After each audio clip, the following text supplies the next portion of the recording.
مدینہ طیبہ میں اسلام کا آغاز کیسے ہوا، پھر کس طرح جو ہے ہجرت ہوئی اور مدینہ طیبہ وہ اسلام کا مرکز بنا۔ اصل میں جو یہ مدینہ کی آبادی ہے یہ تقریباً دور نبوت سے کم و بیش 1000 سال پہلے یمن سے 2 بھائی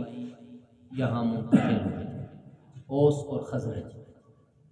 یہ یمن کے تھے اور یہ وہاں آئے، وہاں آ کے آباد ہوئے، اور پھر اس طرح ان کی وجہ سے یہاں مدینہ یثرب کے قرب و جوار میں کچھ یہودی قبائل بھی آ کے آباد ہو گئے۔ 3 بڑے یہودی قبائل تھے جو مدینہ طیبہ کے باہر آباد تھے، بنو قریظہ، بنو نذیر اور بنو قینقاع۔ یہ 3 قبائل تھے یہودی جو مدینہ طیبہ کے باہر جو ہے سائڈ کی بستیوں میں آباد تھے۔ تو یہ مدینہ جو ہے اس کا نام یثرب ہی تھا پرانا۔ تو جب نبی کریم صلی اللہ علیہ وسلم وہاں پر چلے گئے ہجرت کر کے، تو شروع میں اس کو مدینۃ النبی اور مدینۃ الرسول کہتے تھے، یعنی اس کا پھر لوگ نام نہیں لیتے تھے تو کہتے ہیں نبی کا شہر اور رسول کا شہر اس کو کہا جاتا ہے، کیونکہ مدینہ شہر کو کہتے ہیں۔ پھر بعد میں آہستہ آہستہ جو ہے وہ مدینۃ النبی کی بجائے اس کو مدینہ ہی کہنے لگے، صرف مدینہ کہنے، ورنہ مدینہ عربی میں شہر کو کہتے ہیں، کوئی بھی شہر اس کو بلد یا مدینہ کہا جاتا ہے۔ تو یہ مدینہ طیبہ کی جو نام ہے یا اس کی آبادی کی جو بنیاد ہے اس کا ایک مختصر سا وہ پس منظر ہے۔ مدینہ طیبہ میں اسلام کیسے پہنچا؟ تو نبی کریم صلی اللہ علیہ وآلہ وسلم کی اہل مدینہ کو باضابطہ دعوت سے پہلے ایسی صورتیں پیش آئیں کہ کچھ لوگ 2-3 واقعات ایسے ہوئے کہ لوگ مسلمان۔ ایسے ہوا کہ اسعد ابن زرارہ رضی اللہ تعالیٰ عنہ بعد میں صحابی بنے اور بڑے مدینہ طیبہ کے لوگوں میں یہ سر فہرست تھے۔ یہ لوگ جو ہے یہ اصل میں قریش کے پاس آئے، عتبہ کے پاس، ان کے کچھ دوست بھی تھے اور یہ کچھ مدد کے لیے آئے تھے اپنے خاندانی مسائل میں، کیونکہ قریش یہ یعنی عرب میں ایک بڑے طاقتور لوگ تھے، تو وہ ان کے پاس آئے تھے کہ ان سے کچھ مدد لیں۔ تو عتبہ جو تھا اس نے ان کو کہا کہ ایسے کہ ہمارے اپنے یہاں مسائل بنے ہوئے ہیں، ہمارے اپنے ایک بندے نے ادھر نبوت کا دعویٰ کر دیا ہے تو ہمارا اس کے ساتھ مسئلہ بنا ہوا ہے، تو ہمارے حالات اپنے یہاں کے ٹھیک نہیں، ہم آپ کی کیا مدد کریں گے۔ تو اسد ابن زرارہ جو تھے انہوں نے کہا کہ وہ کون سا بندہ ہے جس نے نبوت کا دعویٰ کیا؟ اصل میں مدینہ میں چونکہ رہتے تھے یہودی، اور یہودی تھے تھوڑے، 3 قبائل تھے، ان کی تعداد بھی ان کی کم تھی۔ اب وہ جب ان کی لڑائی ہوتی، کوئی جھگڑا ہوتا اور کوئی مسئلہ ہوتا اوس اور خزرج کے ساتھ، یہ دونوں مشرکین کے قبائل ہیں، بت پرست تھے ان کے تقریباً، اللہ ماشاءاللہ ان میں سے کوئی اگر اکا دکا بندہ یہودی ہو گیا تھا تو وہ تھے، ورنہ یہ کہ یا کسی نے عیسائیت کو قبول کیا تھا، ورنہ عمومی طور پہ ان کے جتنے لوگ تھے یہ بت پرست تھے، مشرکین تھے۔ تو یہودی کمزور تھے، وہ ان قبائل کو اوس اور خزرج کو کہتے تھے کہ یہاں ایک نبی آئے گا، کیونکہ نبی کریم صلی اللہ علیہ وسلم کی آمد میں انتظار میں یہ لوگ ادھر شفٹ ہوئے تھے۔ ان کی کتابوں میں یہ چیز تھی کہ جو آخری نبی ہیں ان کا دار الہجرت یہ جگہ ہے، وہ علامات و نشانیاں سب ان کو معلوم تھا، ان کے جو علامات ہیں وہ جانتے تھے۔ تو یہ وہاں شفٹ ہوئے اور وہاں باقاعدہ ان کا ایک مدرسہ تھا ان 3 قبائل کا، جہاں وہ تورات کی تعلیم دیتے تھے اور پورا ان کا ایک مذہبی جو سسٹم تھا اس کے تحت یہ لوگ وہاں پہ رہتے تھے۔ تو اب ہوا یہ کہ انہوں نے وہاں پہ چونکہ یہ لوگ آئے تھے نبی کریم صلی اللہ علیہ وسلم کے انتظار میں، تو یہ اوس اور خزرج کو کہتے رہتے تھے کہ آپ تھوڑا صبر کریں، بس وقت آ گیا ہے، وہ جو آخری نبی آنے والے ہیں، جب وہ آ جائیں گے پھر ہماری بادشاہی ہوگی۔ اور چونکہ ان کا خیال یہ تھا کہ نبی سارے ہماری قوم کے ہیں، کیونکہ اس سے پہلے حضرت اسماعیل علیہ السلام کے علاوہ جتنے بھی انبیاء ہیں وہ تمام کے تمام بنی اسرائیل میں سے، یعنی حضرت ابراہیم علیہ السلام کے بعد جو 2 لڑیاں آگے چلی تو حضرت اسحاق علیہ السلام اور پھر ان کے بیٹے حضرت یعقوب علیہ السلام، یعقوب علیہ السلام کی جتنی اولاد تھی وہ ساری کی ساری بنی اسرائیل کہلاتی ہے۔ تمام نبی آئے، موسیٰ علیہ السلام، عیسیٰ علیہ السلام، ہارون علیہ السلام اور یوشع بن نون، اور بہت سارے نبی جن کے نام بھی معلوم نہیں، سینکڑوں نہیں ہزاروں نبی آئے اس پوری لڑی میں۔ ایک ایک دن میں 10 شہروں میں ایک ایک وقت میں 10 نبی کام کرتے، ہر بستی میں علیحدہ علیحدہ نبی ہوتے۔ یعنی بنی اسرائیل میں یہ طریقہ تھا کہ ہر خاندان کے لیے علیحدہ نبی آ گیا، ہر بستی کے لیے علیحدہ نبی آ گیا، ہر علاقے کے لیے علیحدہ نبی آ گیا، تو چھوٹی چھوٹی جگہوں کے لیے علیحدہ علیحدہ انبیاء ہو گیا۔ تو اس وجہ سے بنی اسرائیل کے انبیاء کی تعداد ہزاروں میں۔ تو یہ جو یہود تھے علماء ان کے، یہ اوس اور خزرج کو بتاتے تھے کہ وہ ایسا نبی ہوگا، ایسا ہوگا، جب وہ یہاں آئے گا تو پھر تمہیں پتہ چلے گا، اور پھر اس کی بادشاہی ہو جائے گی، اور ہم جو ہے نا ہمارے پھر سب کچھ ہوگا، پھر ہم تمہیں دیکھیں گے۔ اور جب بھی کبھی ان کی لڑائی ہوتی تو وہ پھر لڑائی سے پہلے یہ علماء یہود تھے، یہ جمع ہوتے، یہ پھر دعا کرتے تھے نبی کریم صلی اللہ علیہ وسلم کا نام لے کے کہ یا اللہ تو جو آخری نبی آنے والا ہے اس کی برکت سے ہمیں ان مشرکوں کے اوپر فتح، پھر ان کو فتح مل جاتی ہے۔ تو وہ اس طرح دعائیں مانگا کرتے تھے۔ اب چونکہ وہ لوگ سن کے نا کہ آخری نبی آنے والا ہے، وہ یہاں آئے گا، اور یہ تو سب کو پتا تھا وہاں کے کسی نبی نے آنا ہے، اور آنا اس نے ادھر ہی، وہ اس انتظار میں تھے، بہت ساری علامتیں نشانیاں۔ تو جب اسد ابن زرارہ نے سنا نا کہ ادھر ایک بندے نے نبوت کا دعویٰ کیا، ان کے کان کھڑے ہو گئے، اچھا کہیں وہی بندہ تو نہیں آ گیا؟ تو وہ نبی کریم صلی اللہ علیہ وسلم سے مل کے انہوں نے اس بات کو یقین کر لیا کہ یہی آخری نبی، لیکن اس کا اظہار یا اتنا چرچا تذکرہ انہوں نے نہیں کیا۔ واپس گئے، ان کے ایک دوست تھے ابو الہیثم بن تیہان، ان سے جا کے انہوں نے ذکر کیا، ایسے میں ان سے مل کے آیا اور مجھے یقین ہے کہ وہ نبی ہے۔ تو ان دونوں نے گویا کہ ایک درجے کا اسلام قبول کر لیا تھا۔ اسی طرح دو اور بندے جو ہے کسی سفر میں، رافع ابن مالک اور معاذ ابن عفراء، یہ دو بندے اسی مکہ مکرمہ میں گئے، وہاں نبی کریم صلی اللہ علیہ وسلم سے کہیں ان کی ملاقات ہوئی، انہوں نے بھی اسلام سے، لیکن مدینہ طیبہ میں اتنا چرچا نہیں تھا، تذکرہ نہیں تھا اسلام کا، نبی کریم صلی اللہ علیہ وسلم کی آمد کا، یہ چیزیں نہیں تھیں۔ تو دوسری طرف یہ تھا کہ جو علماء یہود تھے وہ باقاعدہ اس انتظار میں تھے کہ آخری نبی جو ہے وہ آنے والے ہیں، اور نبی کریم صلی اللہ علیہ وسلم کی عادت مبارکہ یہ تھی کہ آپ صلی اللہ علیہ وسلم جو ہے حج کے موسم میں، کیونکہ یہ جو حج کی روایت ہے یہ اسلام سے پہلے سے چلی آ رہی ہے، حضرت ابراہیم علیہ السلام کے زمانے سے حج ہوتا ہے، اگرچہ جو نبی علیہ السلام سے پہلے حج ہوتا تھا اس میں طواف ہوتا تھا بیت اللہ کا، اور باقی میلہ شیلہ اور یہ چیزیں ہوتی تھیں، طواف کرتے تھے لوگ، مینا میں بھی جاتے تھے، عرفات میں بھی جاتے تھے، بہت ساری جو حج کے مناسک ہیں وہ تھے، یعنی وہ کرتے تھے، حضرت ابراہیم علیہ السلام کے زمانے سے وہ چلے آ رہے ہیں۔ نبی کریم صلی اللہ علیہ وسلم دعوت دیتے رہے لوگوں کو، تو آپ صلی اللہ علیہ وسلم قبیلہ بنو زہل کے ایک جمگٹھا لگا ہوا تھا، حج کے موسم میں آپ وہاں چلے گئے اور جا کے آپ صلی اللہ علیہ وسلم نے ان کو دعوت دی۔ ان کا سردار تھا مفروخ، اس کا نام تھا، حضرت ابو بکر اور حضرت عمر رضی اللہ تعالیٰ عنہ بھی آپ کے ساتھ، آپ نے ان کو جا کے دعوت دی۔ اس نے کہا جی کہ ہم آپ کی ضرور دعوت قبول کر لیتے، اور مجھے آپ کی اس دعوت کو سن کر یہ بات محسوس ہو رہی ہے کہ یہ اللہ ہی کا کلام ہے، یہ کسی انسان کا کلام نہیں، لیکن ہمارا مسئلہ یہ ہے کہ ہمارا کسرا کے ساتھ معاہدہ ہے، ایران کے ساتھ، ہمارے قبیلے کا ایران کے ساتھ صلح کا، امن کا، حلف کا معاہدہ ہے، آپ کے ساتھ آنے کی وجہ سے وہ ہم سے ناراض ہوں گے، کیونکہ ہم کسی دوسرے سے معاہدہ بھی نہیں کر سکتے، تو لہٰذا یہ ہماری مجبوری ہے، اگر یہ مجبوری نہ ہوتی تو ہم آپ کا ساتھ دیتے اور آپ پر ایمان لے آتے۔ تو نبی کریم صلی اللہ علیہ وسلم نے ان سرداروں کو فرمایا کہ دیکھو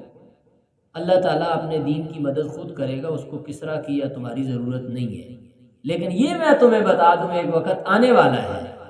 کہ اس مذہب اور اس دین کے ماننے والوں کے پاس کسرا کی حکومت بھی ہوگی اور کسرا کا سارا مال بھی ہوگا۔ تو یہ آپ نے ان کو فرمایا، اور آپ وہاں سے پھر ابو بکر عمر کو فرمایا کہ چلو آؤ آگے چلو، دوسری جگہ چلے گئے، دوسری جگہ گئے تو وہاں کچھ قبائل تھے وہ جمع تھے، ان کو آپ نے دعوت دی، ان کو آپ صلی اللہ علیہ وسلم نے جب دعوت دی تو انہوں نے کہا جی کہ ہم آپ کی بات ماننے کے لیے تیار ہیں، لیکن آپ ہمارے ساتھ اس پر معاہدہ کریں کہ آپ کے بعد جب آپ دنیا سے چلے جائیں گے، ظاہر آپ نبی، ہم آپ کا ساتھ دیں گے تو آپ ہی آپ ہوں گے، لیکن جب آپ دنیا سے چلیں گے، آپ وفات پائیں گے، تو اس کے بعد پھر جو خلافت ہے وہ ہمارے قبیلے کو ملے گی، حکومت جو ہوگی، نظام، وہ ہمارے پاس ہوگا، اس پہ آپ ہمارے ساتھ معاہدہ کریں۔ نبی کریم صلی اللہ علیہ وسلم نے ان کو فرمایا کہ دیکھو بات یہ ہے کہ حکومت، خلافت، یہ چیزیں تو اللہ تعالیٰ اپنی مرضی سے دیتے ہیں، میں تو کسی کو کچھ نہیں دے سکتا، اس پہ میں تمہارے ساتھ معاہدہ نہیں کر سکتا، میں تو تمہیں صرف جنت کا وعدہ دے سکتا، میرے ساتھ آؤ گے تو تمہیں جنت ملے گی۔ انہوں نے کہا اچھا ہم آپ کی وجہ سے عربوں سے لڑیں، ہم مکہ والوں سے لڑائی کریں، ہم جانے دیں، خون دیں، اور ہمیں بدلے میں کیا ملے؟ ہمیں آپ کہتے ہو آپ کو جنت ملے گی، بعد میں حکومت بھی آپ کے رشتہ داروں کے پاس ہو تو ہمیں کیا فائدہ ہے؟ ہم آپ کے ساتھ نہیں چل سکتے۔ بہرحال پھر آپ صلی اللہ علیہ وسلم وہاں سے آگے چلے، تو جو یہ مختلف قوموں قبیلوں کے نا علیحدہ علیحدہ وہاں حج کے موسم میں مختلف جگہوں پہ ان کے اپنے اپنے یہ جا کے پورے وہ لگاتے تھے خیمے شیمے، اور پورا جو ہے نا ایک سسٹم ہوتا تھا، اپنا بازار اور اپنی پھر محفلیں ہر ایک کی سجتی تھی، رات کو مشاعرے ہوتے تھے، کھانے پینے کے دور چلتے تھے، شراب چلتی تھی، اور پھر جو ہے نا اپنے اپنی قوم قبیلے کے فخر کی چیزیں ہوتی تھی، جنگ کے اور لڑائی کے جوڑ دکھائے جاتے تھے، یہ پورے ایک میلے ہوتے تھے حج کے موسم میں۔ تو آپ صلی اللہ علیہ وسلم وہاں سے اٹھے تو اوس اور خزرج جو ہے ان کے آپ اس میں چلے گئے۔ اب وہاں جب آپ گئے تو وہاں کچھ لوگ آئے ہوئے تھے جنہوں نے یہ ارادہ کیا ہوا تھا کہ ہم جو ہے اوس والے تھے وہ، اور انہوں نے یہ طے کیا تھا کہ ہم خزرج کے مقابلے میں قریش کے ساتھ کوئی معاہدہ کر کے آئے۔ اوس والے یہ دونوں مشرکین تھے، بت پرست تھے، لیکن آپس میں ایک دوسرے کے سخت خلاف تھے، جنگ تھی۔ تو اوس والوں نے یہ طے کیا ہوا تھا کہ ہم جا کے خزرج کے مقابلے میں قریش سے معاہدہ کریں۔ اس میں کچھ ان کے نوجوانوں کا ایک وفد آیا ہوا تھا، اور انہوں نے اپنے طور پہ قریش سے مدد حاصل کرنے کے لیے طے کیا ہوا تھا۔ جب نبی کریم صلی اللہ علیہ وسلم وہاں پہ گئے تو آپ صلی اللہ علیہ وسلم جب ان کے سامنے ساری بات رکھی، دعوت دی، وہ دعوت کا انداز یہ ہوتا تھا کہ آپ ان کو بتاتے تھے کہ میں تمہیں کہتا ہوں کہ شراب چھوڑ دو، ناحق بچیوں کو قتل کرنا چھوڑ دو، کسی کو ناحق قتل کرنا چھوڑ دو، اور اس طرح کی جو ہے ایک اللہ کی عبادت کرو، یعنی توحید۔ قل تعالوا اتل ما حرم علیکم ربکم الا تشرکوا به شیئا وبالوالدین احسانا وبذی القربى، یہ چیزیں ہوتی ہیں، والدین کے ساتھ احسان، توحید، اور یہ پڑوسیوں کے سلوک، جو عام اخلاقی رویے، ان کی دعوت آپ دیتے تھے۔ تو جب آپ صلی اللہ علیہ وسلم قرآن کو سنایا، آپ نے دعوت دی، تو وہی نوجوان جو ان میں سرکردہ لوگ تھے، ان میں سے ایک تھے ابو الحیثر انس بن رافع ان کا نام تھا۔ وہ جو نوجوان تھے انہوں نے کہا کہ بھائی یہ جو ہم قریش سے بات کرنے لگے نا، اس سے تو یہ بات ہمیں زیادہ بہتر لگتی ہے، کیوں نہ ہم ان کی دعوت قبول کر لیں۔ اگر یہ نبی ہیں اور یہ ان کے ساتھ اگر ہم ہو جائیں گے تو ہمیں تو کسی کی مدد کی ضرورت ہی نہیں رہے گی۔ تو ان کے دوستوں نے کہا کہ تمہارا دماغ خراب ہو گیا، جس کام کے لیے ہم آئے ہیں وہ نہیں کریں گے اور اس کام میں ہم لگ جائیں گے۔ تو بہرحال ان میں ایک شخص تھے ایاس ابن معاذ ان کا نام تھا، ان کے دل میں بھی یہ بات آ گئی کہ نبی کریم صلی اللہ علیہ وسلم جو ہے یہ سچے نبی ہے۔ تو بہرحال انہوں نے وہاں اظہار نہیں کیا، لیکن وہ انہوں نے اپنے ساتھیوں کو کہا کہ ان کی دعوت ہمیں مان لینی چاہیے، چھوڑو قریش کو، ان کے ساتھ ہوتے ہیں جو نبی ہیں اللہ کے، قریش ہمیں کیا دیں گے، تو یہ اللہ کے نبی ہیں۔ اور پھر انہوں نے کہا اگر یہ ہمارے ساتھ ہو گئے نا تو یہود جتنے بھی ہیں وہ سارے ہمارے ساتھ ہو جائیں گے، جن کے مسائل ہیں سارے مسئلے ہمارے حل ہو جائیں گے اگر یہ ہم ان کو ساتھ ہو جائیں، کیونکہ وہ تو سب کو یہ پتا تھا، جب بھی آپ جس کے سامنے، مدینہ والے کسی کے سامنے آپ یہ کہتے تھے کہ میں اللہ کا نبی ہوں، فوراً ان کے ذہن میں آتا تھا کہ یہ کہیں وہی تو نہیں ہے کہ جو یہودی جن کے بارے میں کہتے رہتے ہیں کہ وہ آئیں گے، تو فوراً وہ نشانیاں تلاش کرنا شروع کر دیتے تھے جو یہود کے علماء ان کو بتاتے تھے۔ اب یہ ہوا کہ نبی کریم صلی اللہ علیہ وآلہ وسلم کی یہ بات سن کے اس وقت وہ نہیں مانے، کوئی قبول کسی نے نہیں کیا، ان کی آپس میں بات چیت ہوئی تو آپ صلی اللہ علیہ وسلم اپنی دعوت دے کے وہاں سے آ گئے۔ لیکن یہ جو ایاس ابن معاذ تھے انہوں نے اسلام قبول کر لیا تھا اور انہوں نے مان لیا تھا کہ یہ اللہ کے سچے ہیں۔ یہ واپس آئے تو واپس آ گئے، یہ بیمار ہوئے، فوت ہو گئے۔ فوت ہونے سے پہلے انہوں نے اس بات کا اقرار کیا کہ لا الہ الا اللہ، اللہ کے علاوہ کوئی عبادت کی، حالانکہ یہ پہلے بت پرست مشرک تھے، تو اسی وجہ سے بعد میں جب ان کے اہل خانہ مسلمان ہو گئے، جب اسلام آ گیا تو ان کے خاندان کے لوگ یہی کہتے تھے کہ اسلام سے پہلے جو ہمارا بندہ تھا ایاس ابن معاذ، وہ اسلام پہ ہی آیا، وہ وہاں سے اسلام قبول کر کے آیا۔ تو یہ مدینہ طیبہ میں اسلام پہنچنے کا آغاز تھا، اور اسلام اس وقت پہنچ رہا تھا۔ یہ 10 نبوی کی بات، نبوت کے 10ویں سال۔ اب جب 10 نبوی کے بعد نبوت کا 11واں سال آیا، سن 11 نبوی میں، تو نبی کریم صلی اللہ علیہ وسلم اسی طرح گئے اور آپ صلی اللہ علیہ وسلم نے اوس اور خزرج کے اوپر جا کر جو ہے اسلام کی دعوت قبول پیش کی، یہ اسلام ہے، اس کو قبول کر لو۔ تو چونکہ انہوں نے سنا ہوا تھا، تو نبی کریم صلی اللہ علیہ وسلم کی اس دعوت پر پہلی مرتبہ مدینہ طیبہ کے 6 لوگوں نے اسلام قبول کیا۔ 6 بندے تھے جنہوں نے اسلام قبول کیا، ان میں اسد ابن زرارہ بھی تھے، جن کا پہلے بھی ہم نے ابھی ذکر کیا، وہ بھی ان میں تھے، انہوں نے اسلام قبول کر لیا، یہ اللہ کے سچے لگے۔ اب جب یہ لوگ حج کے بعد واپس آئے، یہ جہاں بیٹھتے تھے، اور تو ان کے پاس تعلیم کوئی بھی نہیں تھی، ظاہر ہے وہاں ایک ہی ملاقات ہوئی تھی، آپ صلی اللہ علیہ وسلم نے دعوت دی، انہوں نے کہا ہم نے قبول کی، اور آپ صلی اللہ علیہ وسلم نے کلمہ پڑھا دیا، اور وہی 2-3 چیزوں کی دعوت تھی کہ بھئی نہ کسی کو قتل نہیں کرنا، کسی کے ساتھ زیادتی نہیں کرنی، والدین کے ساتھ اچھا سلوک کرنا ہے، ایک اللہ کی عبادت کرنی ہے، اور یہ کہ میں اللہ کا آخری نبی۔ اب جب آپ صلی اللہ علیہ وسلم کی یہ دعوت، یہ لوگ مدینہ طیبہ میں آئے نا، تو انہوں نے یہ جہاں بیٹھتے تھے تو ہر جگہ پہ کہتے تھے کہ وہ نبی آ گئے ہیں جن کی باتیں ہوتی ہیں۔ یعنی ایک چیز ہوتی ہے نا کہ پہلے سے ان کے ذہن میں تو تھا کہ ایک نبی آنے والے ہیں، جن کا یہودی کہتے رہتے ہیں، لیکن اب انہوں نے جب آ کے بات کرنے شروع کی تو ہر گھر میں یہ بات پھیلنا شروع ہو گئی۔ جہاں بھی 2-4 بندے بیٹھتے تھے، کوئی مجلس لگتی تھی تو کہتے تھے جو مکہ میں وہ آ گیا بندہ، وہ جو آخری نبی جس کی بات کرتے ہیں وہ تو آ گئے ہیں۔ تو ہر جگہ چرچے شروع ہو گئے، تو کوئی مجلس، کوئی گھر، کوئی 2-4 بندوں کی بیٹھک ایسے نہیں تھی، جیسے کوئی خاص واقعہ ہوتا ہے نا تو میڈیا پہ ہر طرف چرچے شروع ہو جاتے ہیں۔ تو اس طرح ہر طرف یہ تذکرے شروع ہو گئے کہ جس نبی کا انتظار تھا وہ نبی آ گیا۔ تو یہاں تک کہ مدینہ کی ہر گلی میں، ہر چوک میں، ہر چوراہے میں چرچے ہو رہے ہیں کہ جی وہ آخری نبی جو ہے وہ مکہ میں آ گیا ہے۔ اب وہ مدینہ کب آتے ہیں اس کا پتہ نہیں، لیکن یہ کہ سب کہہ، تو ان کے ذہن میں یہ بھی تھا کہ انہوں نے یہاں آنا ہے، یہ چیز بھی ان کے ذہن میں تھی۔ یہ 11 نبوی میں یہ سلسلہ ہوا۔ تو اب یہ ہوا کہ نبوت کے 12ویں سال، نبوت کے، لیکن 6 ہی بندے تھے جو اسلام قبول کر کے آئے۔ نبوت کے 12ویں سال یہ جو 6 لوگ پہلے اسلام قبول کر کے آئے، ان میں سے 5 لوگ اور ان کے ساتھ کچھ بندے اور ملا کے ساتھ 12 لوگ تھے جنہوں نے یہاں سے ارادہ کیا ہوا تھا کہ ہم جا کے اسلام قبول کریں، نبی صلی اللہ علیہ وسلم سے ملیں۔ اب جب یہ لوگ گئے، حج کا ہوا سارا سلسلہ، تو نبی کریم صلی اللہ علیہ وسلم کو ان جو پہلے والے اسلام جنہوں نے 5 لوگوں نے 6 نے قبول کیا تھا، ان 5 لوگوں نے نبی کریم صلی اللہ علیہ وسلم کو پیغام بھیجا کہ ہم آپ سے ملنا چاہتے ہیں، ہمارے کچھ دوست ہیں جو آپ کے ہاتھ پر بیعت کرنا چاہتے ہیں، آپ پر اسلام لانا چاہتے ہیں، اسلام کو قبول کرنا چاہتے ہیں۔ تو آپ صلی اللہ علیہ وسلم نے مینا میں ان کو ایک جگہ بتائی کہ یہاں پہ آپ لوگ آ جائیں گے اور یہاں ہماری رات کو ملاقات ہوگی۔ تو چنانچہ رات کے وقت مینا کی گھاٹی میں نبی کریم صلی اللہ علیہ وسلم اپنے ساتھیوں کو ساتھ لے کے ان کے خیموں میں چلے گئے، اور جس جگہ پہ جس خیمے میں انہوں نے سارے بندے جمع تھے وہاں جا کے آپ صلی اللہ علیہ وسلم نے ان سے ملاقات کی۔ وہ 12 لوگ تھے، ان 12 بندوں نے اسلام قبول کیا، یعنی 5 تو پہلے سے مسلمان تھے،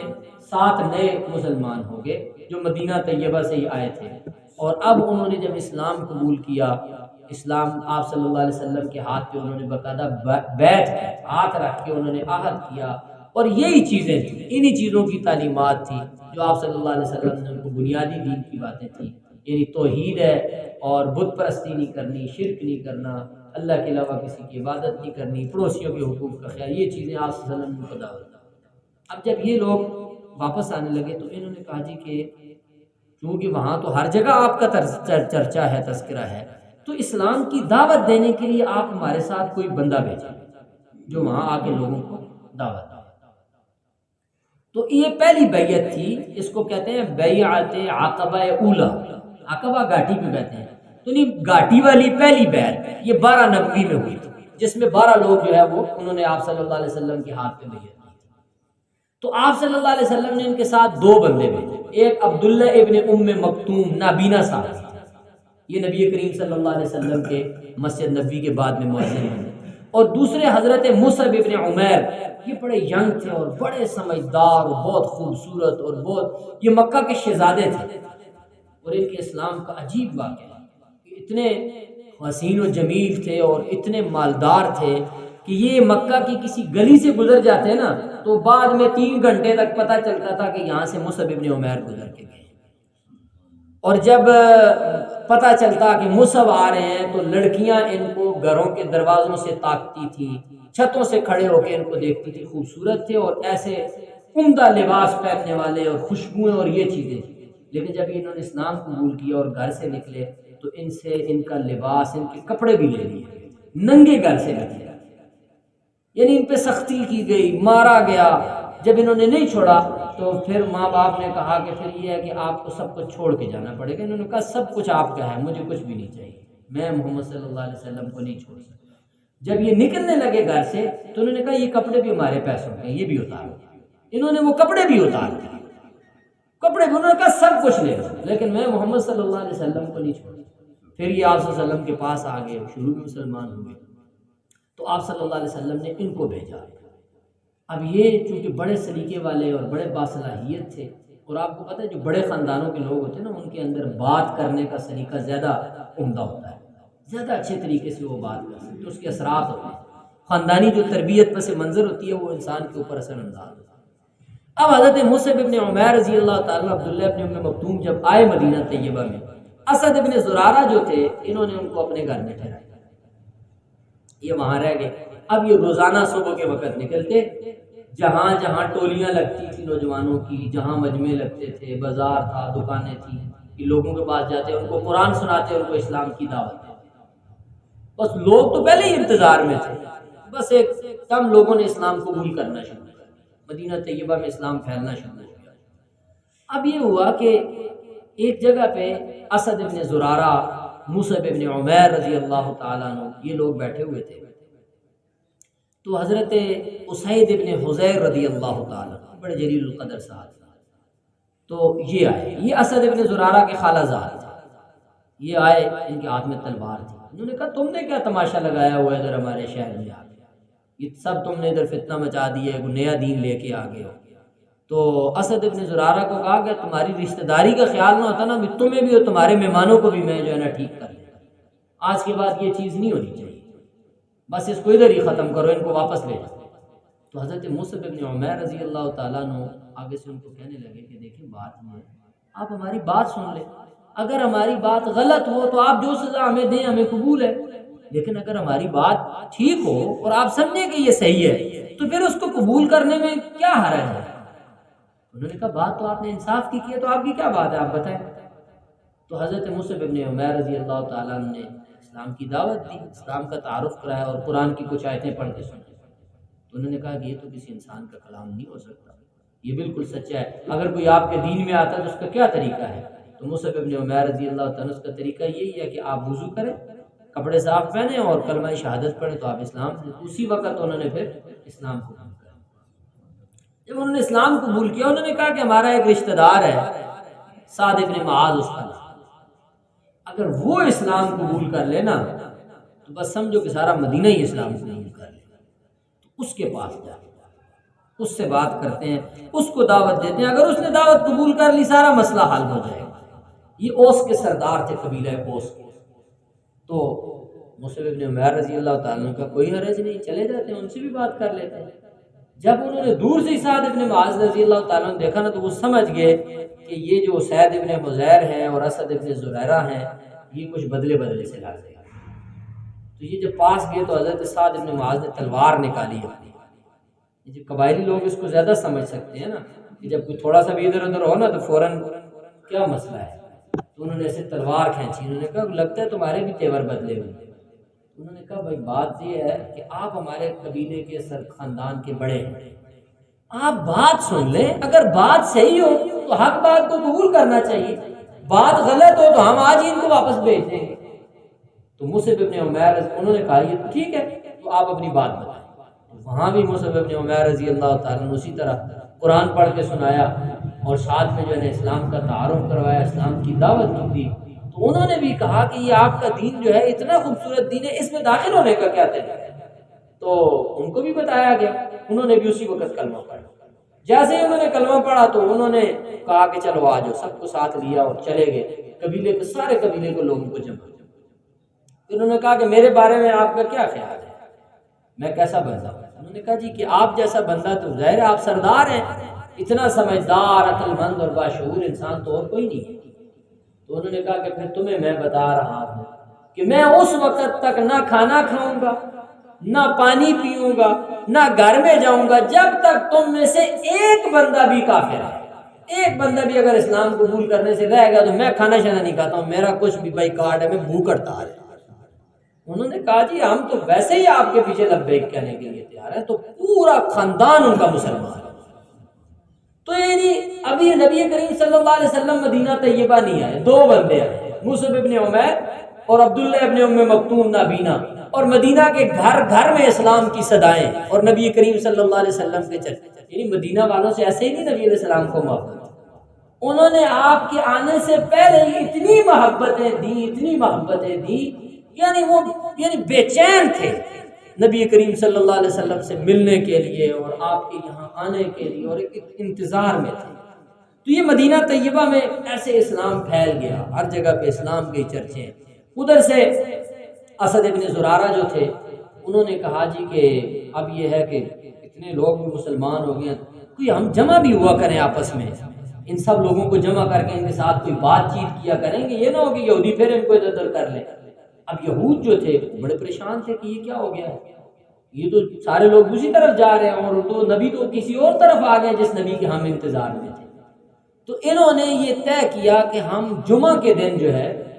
یعنی یوم العروبہ اس کو کہتے تھے، تو انہوں نے کہا کہ ہم جمعہ کے دن جو ہے یوم الجمعہ میں جمع ہوں گے اور پھر مصعب ابن عمیر ہمیں نماز پڑھائیں گے، ہم سے دین کی بات کریں گے، تو یہ سسٹم ہم شروع کریں گے۔ تو انہوں نے باقاعدہ یہ اجتماع شروع کر دیا۔ تو پھر 2-3 دن کے بعد نبی کریم صلی اللہ علیہ وسلم نے بھی وہاں سے ان کو خط بھیجا کہ جمعہ کے دن آپ سب لوگ جمع ہوا کریں۔ جمعہ ابھی فرض نہیں ہوا تھا، جمعہ کے فرض ہونے سے پہلے یہ بڑے خوش ہوئے کہ ہم نے تو پہلے ہی جمعہ کو شروع کیا ہوا ہے، اور ادھر سے رسول اللہ صلی اللہ علیہ وسلم نے بھی فرما دیا کہ جمعہ کو کیا کریں۔ نماز کا ٹائم 5 بجے ہی گھڑی تھی، وہ گھڑی اس میں تو 10 منٹ نماز کے رہتے ہیں، 10 منٹ رہتے ہیں، 5 چلیں اب اذان بھی ہو جائے گی، ہے پڑھ لیتے ہیں نماز ٹائم۔ تو مولانا عثمان صاحب باہر اذان دے دیں، اذان باہر دے دیں۔ تو حضرت اسد ابن زرارہ جو تھے انہوں نے اس طرح جمعے والے دن سب لوگوں کو جمع کر کے نا تو ان کو بادشاہت کرنا ان کے ساتھ شروع کر دی، ایک سلسلہ شروع ہو گیا۔ تو یہ سارا سن 12 نبوی میں ہو گیا، نبوت کے 12ویں سال حج کے بعد یہ سارا سلسلہ ہوا۔ اب یہ ہوا کہ جب سن 13 نبوی کا حج آیا تو مکہ سے 73 مرد اور 2 عورتیں، یا مجموعی طور پہ 88 لوگ، ظاہر وہ سارے مسلمان ہو چکے تھے، یہ حج کے لیے گئے۔ اب انہوں نے پکا ارادہ کر لیا تھا کہ ہم رسول اللہ صلی اللہ علیہ وسلم کو ساتھ ہی لے کے آئے، تو یہ اس ارادے سے گئے۔ اچھا، اوس اور خزرج کے مشرکین بھی جاتے تھے بیت اللہ کا طواف کرنے، تو سارا عرب جاتا تھا، تو کچھ مشرکین لوگ بھی تھے ساتھ، وہ بھی گئے ہوئے تھے، اور باقی جو مسلمان ہو گئے تھے وہ تھے۔ اب یہ 13 لوگ گئے اور 85 لوگ تھے یا 88 لوگ تھے، یہ گئے اور انہوں نے اسی طرح وہاں جا کے نبی کریم صلی اللہ علیہ وسلم کو پیغام بھیجا، اور یہ بات نبی علیہ الصلوۃ والسلام کے سامنے رکھنے کی یہ خفیہ تھی، یہ صرف اسی جرگے کو پتہ تھی۔ یہ جو 88 لوگ تھے، 85 لوگ یا 88، صرف ان کو پتا تھا کہ نبی صلی اللہ علیہ وسلم کو دعوت دینی ہے، آپ کو مدینہ طیبہ لانے کے لیے تیار کرنا ہے، کیونکہ یہ تو ان کو پتا تھا کہ انہوں نے ایک نہ ایک دن یہاں آنا ہے، یہ ان کا دار الہجرت ہے، کیونکہ علماء یہود سے سنتے رہتے تھے۔ تو اب انہوں نے باقاعدہ باضابطہ دعوت دی، وہاں گئے، پیغام بھیجا۔ آپ صلی اللہ علیہ وسلم نے پچھلے سال والی جگہ کا ہی بتایا کہ وہیں پہ ملاقات ہے۔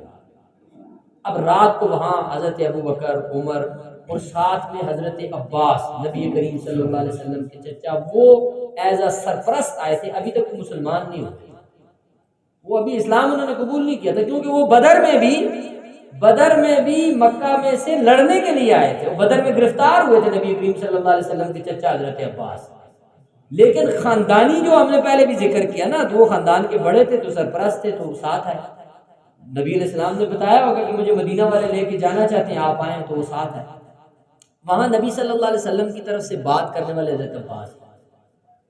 انہوں نے کہا جی کہ آپ لوگ آئیں، ان کو لے کے جانا چاہیے، یہاں تو ہم ان کی ہر طرح سے خیال رکھیں، ان کی حمایت میں ان کا خاندان کھڑا ہے، ان جیسا عزت والا ہمارے خاندان میں اور کوئی نہیں ہے، ہمارے خاندان کے سب سے معزز فرد ہے،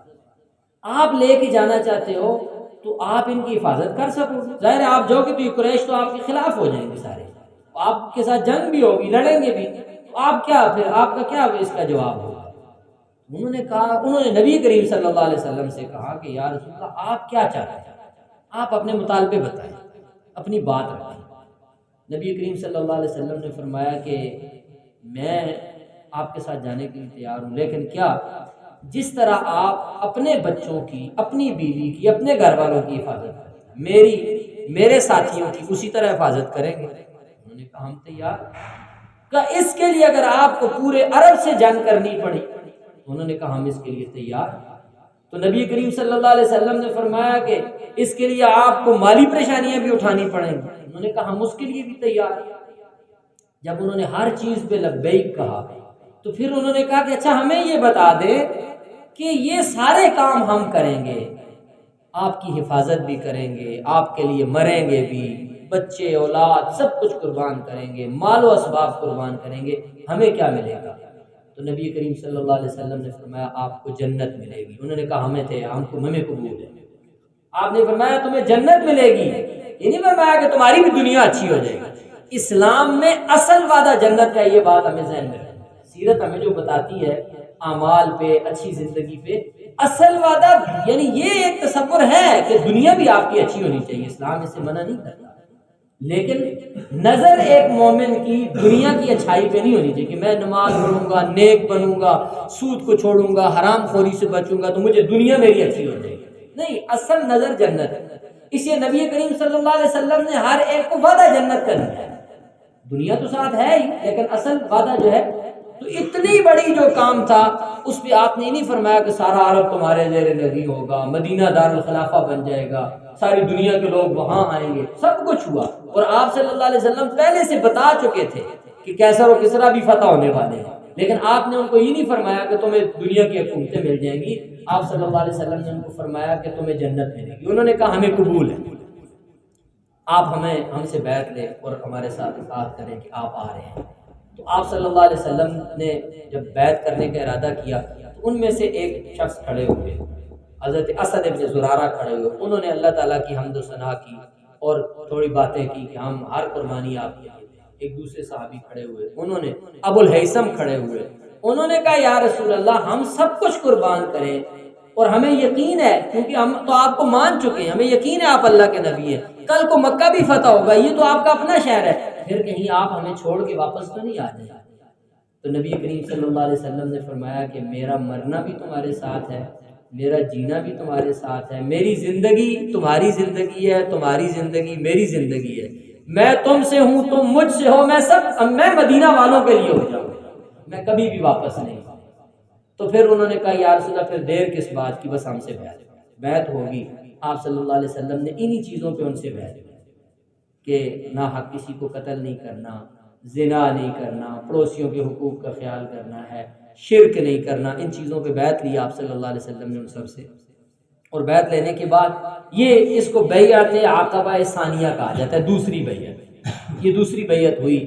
اور اس کے بعد پھر آپ صلی اللہ علیہ وسلم رات کو ہی واپس تشریف لے آئے۔ بات کو مخفی رکھا گیا کہ قریش کو پتہ نہیں، کیونکہ ظاہر ہے وہ تو یہ نہیں چاہتے تھے کہ نبی کریم صلی اللہ علیہ وسلم یا صحابہ میں سے کوئی کسی دوسری جگہ شفٹ ہو، وہ تو چاہتے تھے یہ یہیں رہیں تاکہ دعوت ان کی باہر نہ جائے۔ اب کسی طرح بات نکل گئی اور قریش تک بات پہنچی، تو وہ آئے، وہ ظاہر ہے جو ان کے مشرکین میں سے جن لوگوں کے ساتھ ان سے رابطے تھے، ان سے آ کے انہوں نے پوچھا کہ ایسے رات کو کوئی میٹنگ ہوئی ہے؟ انہوں نے کہا ہمیں تو نہیں پتا کہ ایسی کوئی میٹنگ ہوئی ہے۔ تو بہرحال ان کو کنفرم نہیں ہو رہا تھا۔ جب یہ قافلے وہاں سے واپس ہوئے پھر ان کو پتہ چل گیا کہ فلاں فلاں لوگ تھے جنہوں نے اسلام قبول کیا اور اب وہ واپس جا رہے ہیں، تو وہ انہوں نے اپنے بندے پیچھے دوڑائے کہ کسی طرح ان کو پکڑ کے لایا جائے، تحقیق کام کریں کہ کس نے اسلام ان کے ہاتھ پہ قبول کیا، کیا معاہدے ان کے ہو رہے ہیں ہمارے خلاف۔ ان میں سے حضرت سعد بن معاذ کو انہوں نے پکڑ لیا، وہ کسی وجہ سے بازار میں لیٹ ہو گئے، پیچھے رہ گئے، باقی قافلہ نکل گیا تھا، وہ اکیلے رہ گئے تھے، ان کو انہوں نے پکڑ لیا۔ ان کو پھر مشرکین مکہ نے بہت زیادہ مارا، حالانکہ وہ سردار تھے اوس کے، ان کو مارا کہ تم کون ہوتے ہو ہمارے خلاف، تم ان کے ساتھ معاہدے کرتے ہو، ہمارے جو ہے نا ان کی تو ہمارے ساتھ مسائل ہیں، تو تم ان کو وہاں پناہ دے رہے ہو، تو ہم ان کو نہیں لے کے جانے دیں گے۔ تو بہرحال بڑی مشکل سے ان کی جان بچائی گئی۔ تو حضرت سعد بن معاذ رضی اللہ تعالیٰ عنہ پھر چلے گئے کسی طرح جان چھڑا کے۔ تو یہ پھر جب یہاں پہ یہ لوگ بیعت کر کے یہ 88 لوگ واپس گئے، تو پھر مدینہ کے ہر گھر میں اسلام ہی اسلام، اور پھر اس وقت سے پھر تیاریاں شروع ہو گئی نبی کریم صلی اللہ علیہ وآلہ وسلم کی آمد، کیونکہ آپ نے معاہدہ کر دیا تھا، بیعت ہو گئی تھی، آپ نے طے فرما دیا تھا کہ اب میں مدینہ طیبہ آؤں گا۔ تو اب سب انتظار میں تھے کہ کب نبی کریم صلی اللہ علیہ وآلہ وسلم آتے ہیں، اور آپ صلی اللہ علیہ وسلم بھی انتظار میں تھے کہ کب ہم جائیں گے۔ لیکن اب انتظار تھا اللہ کی طرف سے اجازت کہ جب اللہ کی طرف سے اجازت ملے گی تو ہم مدینہ طیبہ۔ اس کے بعد ہی سیدنا ابو بکر صدیق رضی اللہ تعالیٰ عنہ نے مدینہ طیبہ کے سفر کے لیے 2 اونٹنیاں تیار کی کہ اس پہ نبی کریم صلی اللہ علیہ وسلم اور میں اکٹھے سفر کریں گے۔ اور آپ صلی اللہ علیہ وسلم نے تمام اہل ایمان کو جو مختلف علاقوں میں، جو حبشہ میں تھے ان کو بھی پیغام بھیج دیا، جو مدینہ مکہ مکرمہ میں تھے ان کو بھی کہہ دیا، جو ارد گرد کی بستیوں میں کہیں تھے سب کو کہا کہ جس سے جہاں تک ہو سکتا ہے، جہاں تک قربانی دے سکتے ہیں، سب کچھ کو چھوڑو اور سب مدینہ طیبہ پہنچ جاؤ، اب ہمارا مرکز مدینہ طیبہ ہے۔ تو آپ صلی اللہ علیہ وسلم کی دعوت پر اس طرح پھر مدینہ طیبہ کی طرف ہجرت شروع ہو گئی، اور آپ صلی اللہ علیہ وسلم انتظار میں تھے کہ وہی کی طرف سے، اللہ کی طرف سے حکم آئے گا تو ہم مدینہ طیبہ کا سفر کریں گے۔ لیکن صحابہ کرام کو اجازت ہو گئی تھی، لوگوں سے مال چھینے جا رہے تھے لیکن لوگ جا رہے تھے، بچے چھینے جا رہے تھے لیکن لوگ مدینہ طیبہ پہنچنے کی کوشش میں بچوں کو چھوڑ کے جا رہے تھے، گھر بار سب کچھ چھوڑ کے، تو لوگ سب جو ہے وہ ایک معاہدے کے تحت جو ہے نبی کریم، اور اس وقت سب سے بڑا عمل جو ہے وہ ہجرت کرنا، سب سے بڑا عمل اس وقت کا وہ ہجرت تھی۔ یعنی آپ صلی اللہ علیہ وسلم اس وقت ہجرت ہی فرض تھی، اور کوئی فرض اسلام میں ایسا نازل نہیں ہوا تھا، نماز تھی یا کچھ اسلام کی بنیادی جو چیزیں تھی، شہادت تھی، اور اس کے بعد جو عمل تھا بڑا وہ ہجرت تھی۔ سب کو حکم تھا کہ ہجرت کرو اور مدینہ طیبہ پہنچو، اور اس کے پھر فضائل تھے۔ تو یوں پھر جو ہے مدینہ طیبہ کی طرف ہجرت کا آغاز ہوا۔ تو یہ اسلام کا، اسلامی تاریخ کا ایک وہ اہم موڑ ہے جہاں سے اسلام کی ایک نئی تاریخ شروع ہوئی، ایک نیا دور اسلام کا۔ اور ہم پیچھے سے جو پڑھتے آئے ہیں تو یہاں پہنچ کے محسوس ہو رہا ہے کہ اب ایک نئی جہد شروع ہو رہی ہے، ایک نیا دور اسلام کا یہاں سے ہجرت سے شروع ہو رہا ہے۔ تو اللہ تعالی ہم سب کو سیرت طیبہ کو سمجھنے اور